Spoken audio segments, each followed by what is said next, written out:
Today, I want to talk a bit about men's health, the men's health crisis, and the masculinity crisis that we're apparently in right now, that a lot of people are talking about.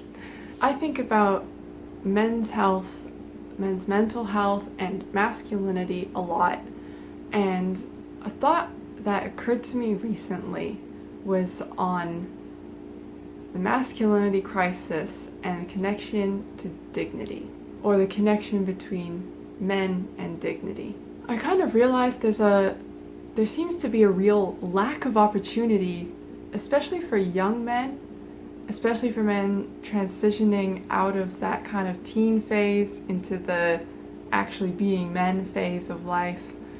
There aren't many opportunities for men to feel and be recognized as capable, and there aren't a lot of ways that young men can demonstrate being capable and being dignified, and there are almost no ways and no mechanisms and no systems in which those two traits, capability and dignity, are rewarded or acknowledged.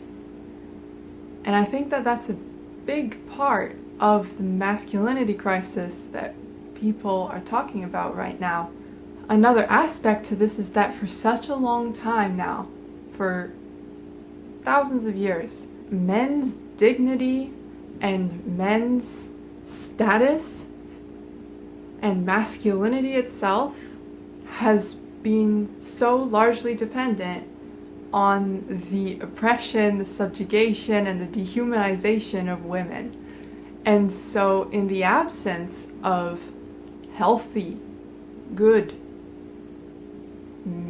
masculinity and male role models, young men fall back on that crutch of gaining status by putting women down, essentially, by feeling better by dehumanizing women and oppressing women and perpetuating cycles of harm against women and girls.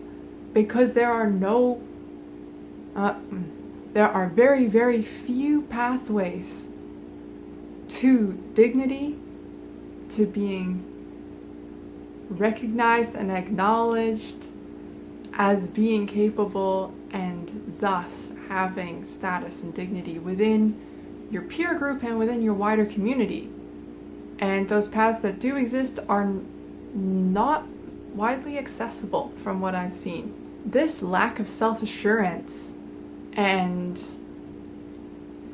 sense of being capable, the sense of being recognized and valued, leads to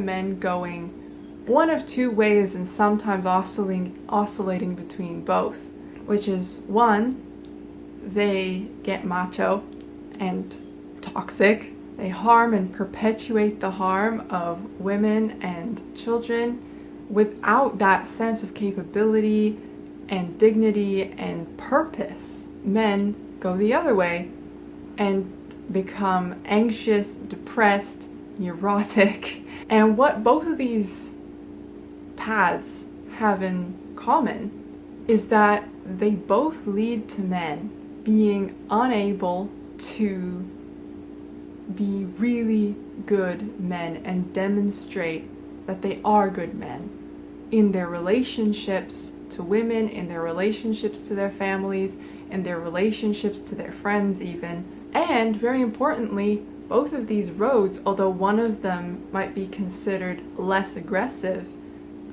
going the route of anxiety, depression, compared to being, the alpha male, sigma male, bullshit, toxic masculinity. Both of these options lead to narcissistic, behavioral, and emotional patterns being reinforced. What I've noticed is that both of these models of masculinity, and what I've noticed is that conservative or right-leaning communities or places, men tend to go the more outwardly the more outwardly dysfunctional route of being macho, of really buying into the whole alpha male idea. Whereas in more liberal communities or places, I've noticed men tend towards the being more anxious, being more depressed, although I'm sure both experience anxiety and depression, but it's different expressions of it. You know, men tend towards being quieter, being more passive aggressive rather than aggressive. Both of these models hinge on men prioritizing their own emotions and being unable to empathize, truly put themselves in the shoes of those around them, especially, sometimes exclusively, being unable to empathize, relate to, and put themselves in the shoes of women and girls in their lives and in the world in general. Both of these routes cut off opportunities and vital processes of development that rely on curiosity and empathy and a growth mindset. That was my thought of today. I hope that that was a little bit interesting. I'm really curious what you think, if you're a man or a woman, if you think that this is something that you've also seen, or what your take on this is. Exploring issues of men's mental health and healthy masculinity is something that I find really interesting, and I'm really interested in other people's takes and what other folks have observed around these issues. That's all for today, and I will see you next time.